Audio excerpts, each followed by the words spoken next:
King McClure. I was able to join King and Dave Archer yesterday on the Big 12 Radio Network yesterday morning, and King McClure, ESPN broadcaster, former guard, joins us on Sic'Em 365 Radio. King, did I hear you correctly? You had done a game recently with Norfolk State. Is that right? Yeah, I actually did their last game when they played in the MEAC championship. So I know that they had played Xavier and got blown out in that game, so their schedule doesn't look impressive, and I know they're a 16 seed. What do they have that could be something that Baylor's going to have to deal with as a problem?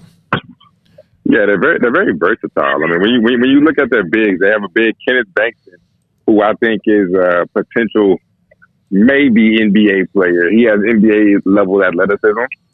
He can jump through the roof. So him, the guards are elite. They have the MEAC Player of the Year. They have a two guard who is very, very talented as far as shooting the ball. They're kind of smaller though, about 6 foot, 6'1". But this team is super versatile. They push the tempo, push the pace. They can really defend. They have elite rim protection. This is not a bad team. For a 16 seed, they might be the best 16 seed in the tournament. King, what did you think of Baylor's draw and what they have in front of them to try to get back to the Final Four? Yeah, so I personally don't like it. I mean, I think it's going to be hard. It's going to be a brutal test. I mean, when you look at the second round, they might be playing North Carolina, and I think one area where Baylor struggles in is the depth of the bigs. We're very thin in the front line. So when you look at the second round matchup, first round matchup with Bankston, that could be an issue if Flo gets in foul trouble. With second round, you're looking at Armando Bacot, probably one of the best bigs in the country, who's averaging a double-double and is an absolute monster on the glass. So then as you progress, I forgot who it is in the third round, but in that Elite Eight matchup, you're looking at Purdue and Kentucky. And one thing that Purdue and Kentucky has are bigs. Zach Edey, Oscar Tshiebwe, two of the best bigs in America. Trevion Williams, they have bigs, Purdue or Kentucky. So that kind of concerns me for Baylor because their front line is thin. So I don't know how they will match up with the bigs. Yeah, in that third round, King, they'd be looking at most likely, if you just go by the high seeds, either if you get past Norfolk State and then, North Carolina or Marquette, then you're looking at either a St. Mary's or a UCLA most likely. Oh, yeah. I'm not worried about St. Mary's or UCLA with Baylor. I mean, I'm not big on UCLA. I think they take a lot of mid-range jumpers, a lot of bad shots. They can shoot themselves out of a game easily. I'm not big on UCLA. But St. Mary's actually isn't bad. They're actually pretty solid. King, you've seen what Baylor did to gut through what happened when they lost Jonathan Tchamwa, and then, of course, they have not been able to get LJ back. And there's a thought that maybe they'll push him this week a little bit, and who knows, but how much he can contribute, we don't even know. So then they just didn't play well, and they didn't defend, obviously, the three from Oklahoma. Does that affect anything this week? And is there any similarity to how they were knocked out by Oklahoma State last year in the Big 12 tournament? Yeah, I mean, I don't really think it affects anything. I mean, Coach Drew's had 3 or 4 good practices, so Coach Drew feels confident about this team. Me personally, I'm actually not mad at the loss against Oklahoma because at the end of the day, what Baylor needs is a healthy roster. So you escape out of that game with a healthy roster. Playing 3 days and playing 3 games in 3 days, going all the way to the championship in the Big 12 tournament might not have been the best thing for Baylor. I mean, they still got a 1 seed, so that's cool, but it might not have been the best thing for Baylor because you have to stay healthy, and you playing that many games in that amount of days is a risk of injury. So they got out, they escaped, they were able to move forward with nobody getting hurt, and they're healthy as healthy as they can be. And they're ready to play. So I think that I'm not really mad at the loss to Oklahoma. King, I mentioned yesterday on the show, if Kansas can get out of Remy Martin what they got out of him on Saturday against Texas Tech, that's going to be a real tough team to beat down the stretch. Does Baylor have a similar thing? Maybe if they can get Matthew Meyer scoring 5-6 more points a game?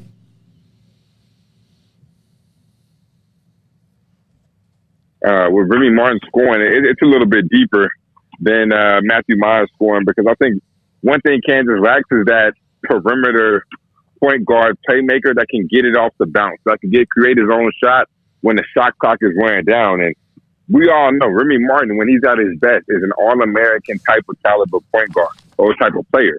They already have Ochai. Remy Martin was the guy who was picked to be preseason Big 12 player of the year. So he's that level of player. So when you add that to what Kansas already has, yes, they're dangerous because you can either play him and DeJuan Harris at the same time, but you can put him in instead of DeJuan Harris and space the floor for guys like Christian Brown, Ochai, Jalen Wilson, and make it easier for even McCormick down low. So I think Kansas can be super dangerous with Remy coming back. But that second round matchup, maybe with San Diego State, is not going to be an easy one. King, when the tournament rolled around, I mean, did the anything really change noticeably? I mean, as far as the team, just players individually, your own mindset, or is it just kind of business as usual and you take it the same way you would take like a week 2 game against, Northwestern State or something? Yeah, no, it's a super different. It's a way different mindset, way different mentality because your season can come to an end at any moment, and it's a tournament. I mean, as a kid, you dream about playing in the tournament. This is what you want to do. This is what when you're 8 years old in the backyard shooting hoops, you're like, oh, I'm about to hit it to go to the NCAA tournament championship. Like that's the moment you dream of, and now that it's finally here, there's a lot more added pressure, regardless if you want to admit it or not. As a player, I felt a lot more added pressure when I'm in a tournament. I mean, once the ball tips up, okay, cool, it's just basketball. But before that, leading up to it, yeah, it's so much more pressure. The stakes are higher. You want to win because you want to win a championship, and it's that time of the year. It's the most important time of the year, and you definitely feel it as a player. All right, so you a couple of weeks ago, we had Tweety Carter on, and we had you on, and you guys went over there, and you worked out against the team, and we've discussed this with you. What did you see when you saw they won the next day, obviously wrapped up the regular season, but what did you see where they were when you guys worked out against them? I think they're a focused team. They're a focused, locked in, really solid squad. I mean, right now they're playing I would say some of the best basketball, but they're playing really good. And they're really connected right now as a team, as a unit. And that's the biggest thing I saw. I mean, every single time, every single drill, every single time we would go up and down, I mean, they're in the huddle, they're tight. They're super connected as a group. And I think that's the biggest thing that'll get them past a lot of adversities when you hit the tournament, is the fact that they're so connected in such a unit. And they play each other, they know each other well. And I like that. I like the fact that they're starting to gel and really click at the right time. King, who do you have you done a bracket yet? Have you broken it down, or do you wait a little bit? So I had to do a bracket for ESPN Twitter and ESPN on YouTube. So I had to fill out my bracket. So who do you have in the Final Four? I felt like this question was coming. So I have Gonzaga, Arizona. I'm going Purdue, and then Iowa. Ooh, Iowa! Wow, yeah, guys, huh? Yeah, I'm thinking the way the Iowa team is playing, they're hot. They have probably, if not the best player in the country, one of the best players in the country, in Keegan Murray. They shoot the three well. They're top 5 in scoring. So in order to beat them, you have to outscore them. They don't play that much defense. Their defense is suspect. But as far as scoring the ball, you're not going to outscore them. It's going to be hard to do that. And I feel like there's a lot of teams in the region who struggle to come across points. So I like this Iowa thing. King, did you happen to see Kirk Krissa from Arizona, the picture that he put up of his ankle injury? I did not see that, but I heard it was kind of bad. Yeah, I mean, it's black and blue all up and down and all over. I was just curious if you'd seen that just from a player's perspective, playing on something like a banged up, bruised up, bad, swollen ankle. I mean, just how much that affects you, how much you think about that during the course of the game, and how much potentially an injury like that, if it lingers, could affect the Wildcats. Yeah, I think as a player, you already have enough pressure on you to go play well. I mean, it's really hit or miss, whether you're making shots, missing shots. Sometimes it goes and sometimes it doesn't. So you already have that added pressure. So now when you add a lingering injury, something every time you step, every time you run, you're feeling the pain. It bothers you. and when it bothers you, you feel it every single time. So now you start playing mind games with yourself. So some guys are more mentally tough than others. Some guys can play with pain.